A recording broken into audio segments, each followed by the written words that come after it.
সরস্বতী পুজোর আগের দিন অর্থাৎ 1 তারিখ দিনের দিকটা কেটেছিল আমার স্কুলে, ছোট্ট করে সাজিয়ে নিয়েছিলাম।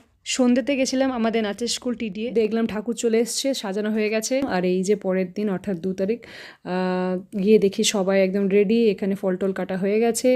এরপরে যাওয়া হবে ঘটে জল ভরতে, তা করতে আমার ভাইয়ের সঙ্গে একটা খিচিক।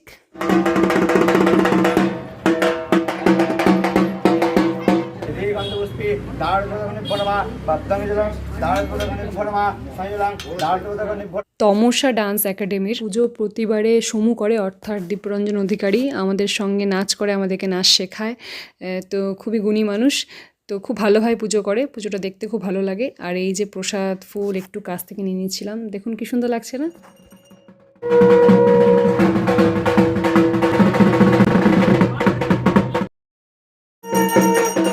সত্যি মনোমুগ্ধকর সময় কেটেছিল সেদিন।